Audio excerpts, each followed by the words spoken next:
Hey guys, how are you today? So welcome back to another session of .NET Core. So in last session we have written some code for connecting SQL Server to edu.net, and today we will just have a look on how to do code refactoring. Yeah, code refactoring is very important. And so what we do in code refactoring is, first of all, to reduce our code size, to reduce our class size, to remove extra lines of code which are not necessary. So if you can see, we have the using statements at the start of this class, and those statements which are not getting used are grayed out. So first of all, we can simply remove those extra lines which are not getting used. And next thing is to use proper variable names. Like if this is connection string, then it should be connection string, and here we can just change connection string.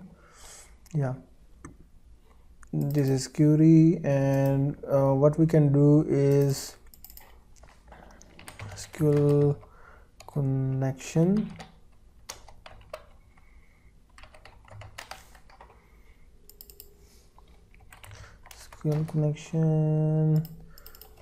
SQL connection, so that makes more sense. And there is another keyword which we use for declaring our variables, which we call the var.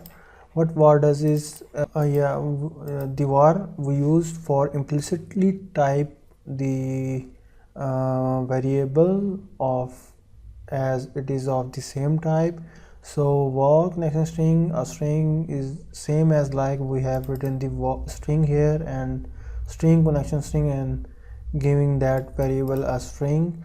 So the var implicitly strong type that variable to string. Same as we can just replace this is var, so it looks more readable and looks clear, and it's more neat, I think. So for connection, SQL connection, we can also use var. For SQL command, we can use var command, and here we need to give it command. Yeah, there it is. So now you can see that this looks much prettier than before, and it's looking more precise. Yeah, and this is the first step. We can remove the using statements, unnecessary using statements, use the proper naming names for our variables, and replace the class names with var, where we can implicitly type the variables. And after that, now we can see that how we can optimize this solution more. There is another very useful command for our Visual Studio shortcuts, which we can use to rename our variables.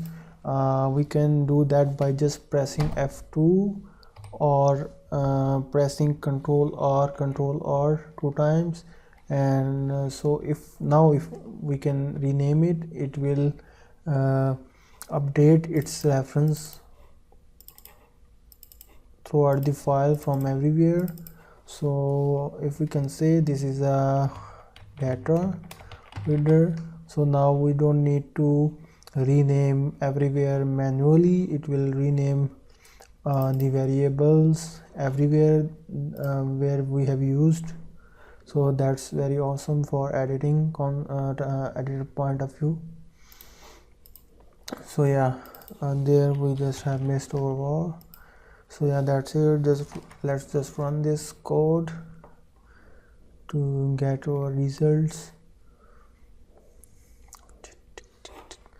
Yeah, now you can see, yeah, username is Fun and its name is Usman.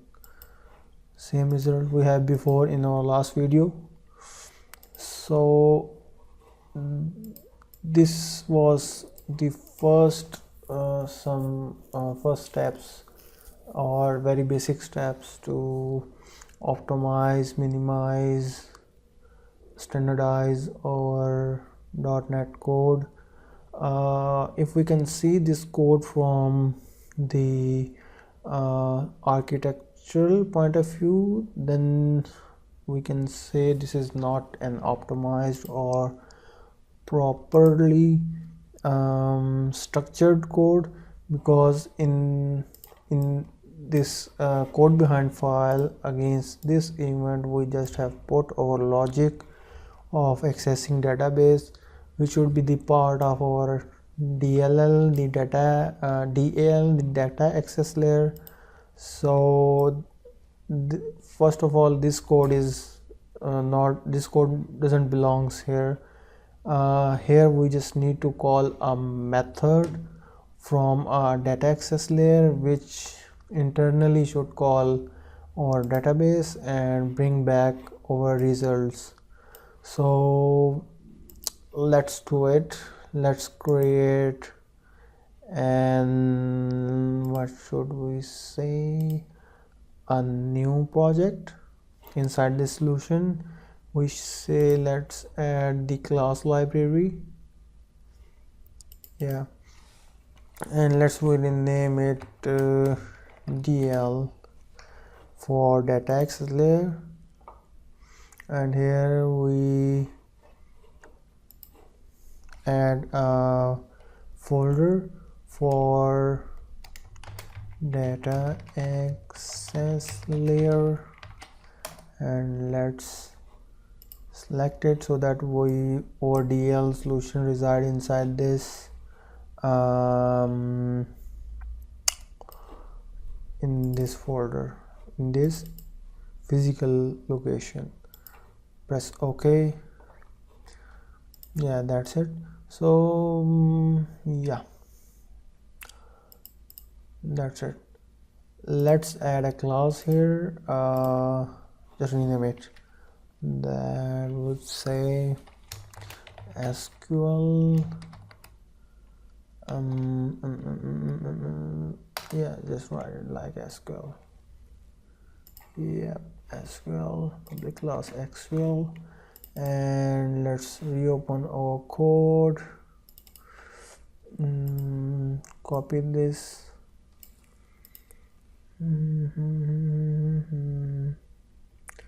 Read it out, read. Just copy this whole code from here and put this inside. Let's add a function here, publics. Let's say it's a static method for now, string, which will bring our result as a string. Why not should be a list of string. Yep, and let's name it fetch records. Let's place our code inside here. We need to reference the required libraries. So in this case we will not require this message box. So what we will do is we will just create a string. Let's say var temp record. No, I don't think so. We don't need this. We just need temp records is equal to new list of string, and in this list we will put our records. So what we will do is temp records dot add, and we will put our string here inside this list, and simply we will just return our list from here, temp records. That's it. Yeah, that's it. That's look bit simpler than before, and from here we just need to call our method, which is SQL dot SQL dot, it will say to add reference to DLL. Yeah, just add it, SQL dot fetch records. It will bring us the list of records. Yeah, and on these what we will do is for each var record in records. Yeah, that's it, and we will just need to show the record here. That's it. So now you can see it looks more simpler and clear, and we just divided our project into layers, where this is a presentation layer and this is our data access layer.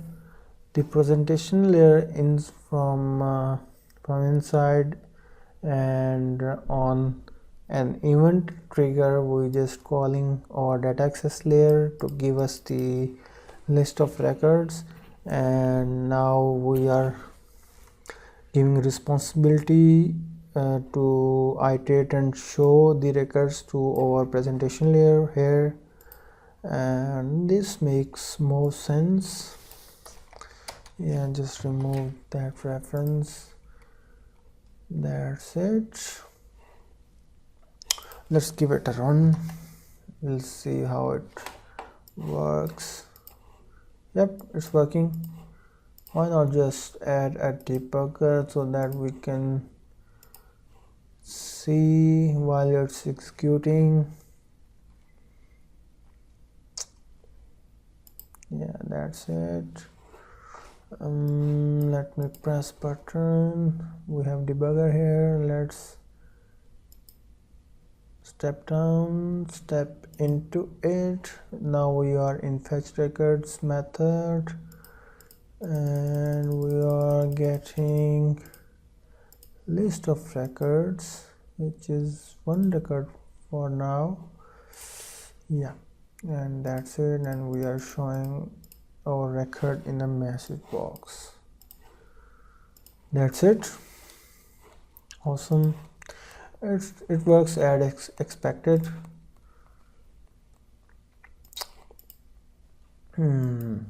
So another thing we have just skipped is from code's refactoring point of view, or code's best practices point of views. We have some very loose points here, which we can say is we are opening connection and we are not disposing or closing connection, which is biggest mistake we do as a beginner. We are creating command and we are not closing or disposing this command. We are creating reader and we are not disposing that reader. So from resource utilization point of view, this is very important. If you are using some IO operations, you are doing some IO operations and you are not closing that access. So from your resource utilizations, your memory get leaked on from this particular method. Your memory will get leaked on connection, reader and your command. So let's optimize this so that we have optimized code. We can see how code get optimized.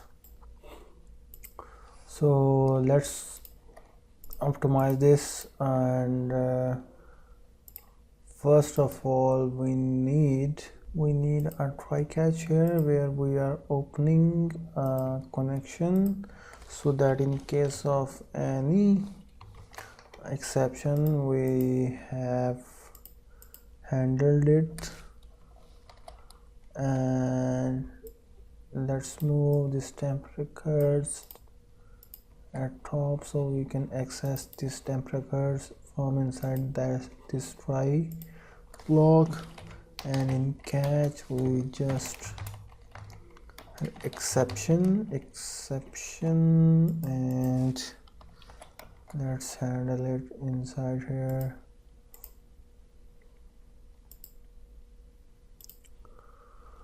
Yeah, that's it.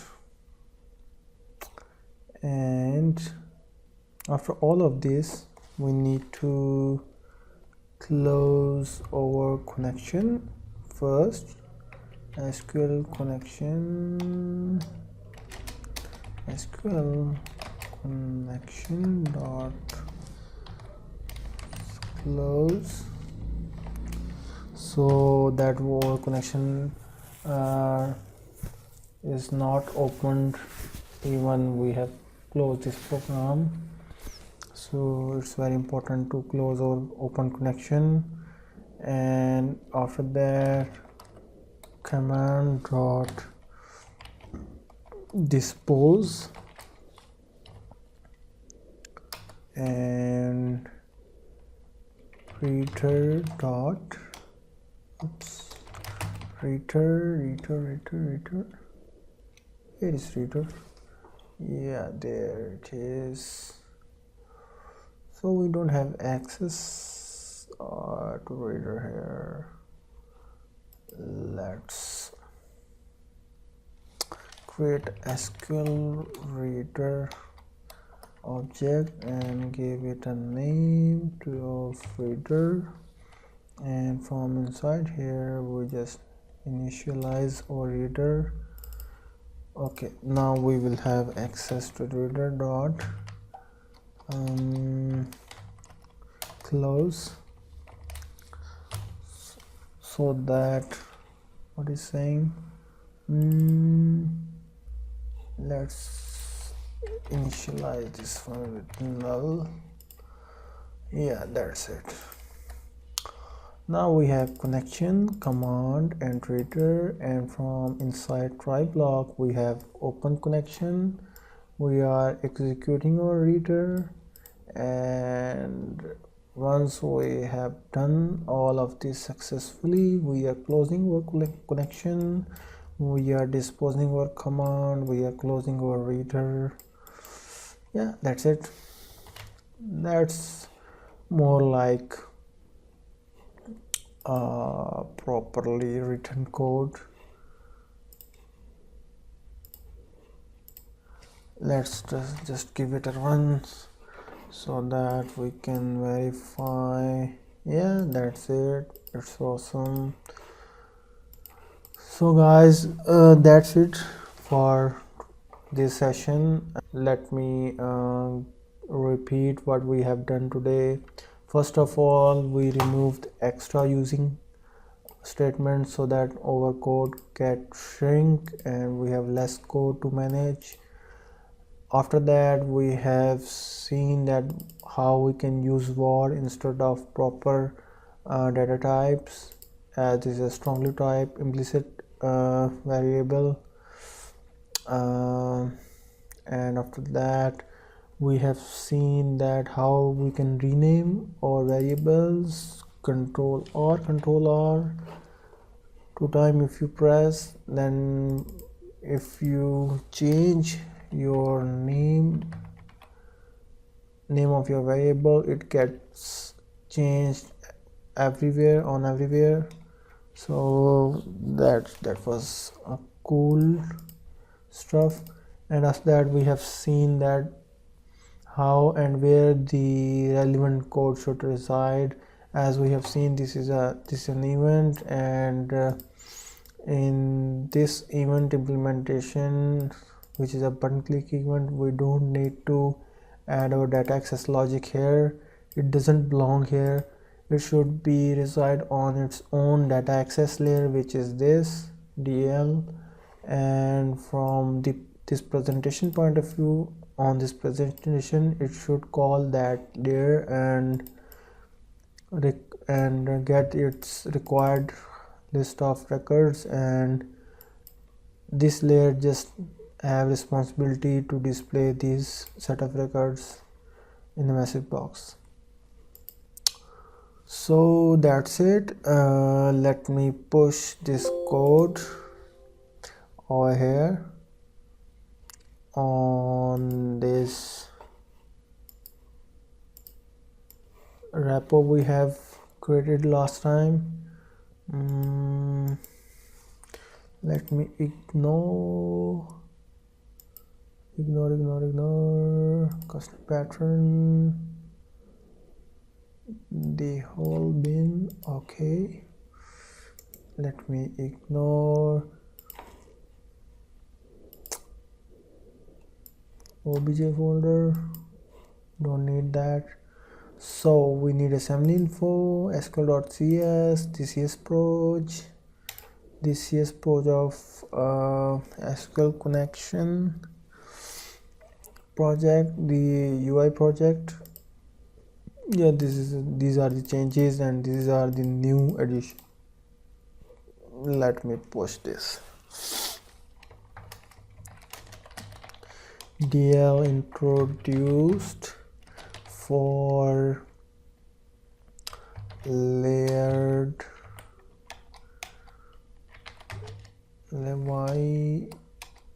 yered r ITC architecture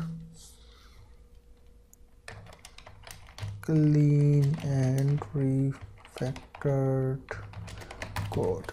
Yeah, that's it. Let me stage my all changes and let me commit. And I also have checked this push changes immediately to origin/master. Although this is not good practice to push directly to master branch, it should follow the branching workflow. I am a big fan of Gitflow, which you can see here in source tree. We have a Gitflow icon at top, and what it says that your every new feature should start from your develop branch with the name of feature / your ticket name, and once you have developed your feature, it should be merged in your develop branch, and after testing it should merge. That feature means that the develop branch should merge in your release branch. And every hot fix means that quick fix or defect should be resolved on specific release directly or master directly and should be merged back. Maybe some of you guys could not understand what I am saying, so let's plan a session on this so that we can practically see how this works and how Gitflow is awesome. So that's it guys for today. That's it for this session. See you later.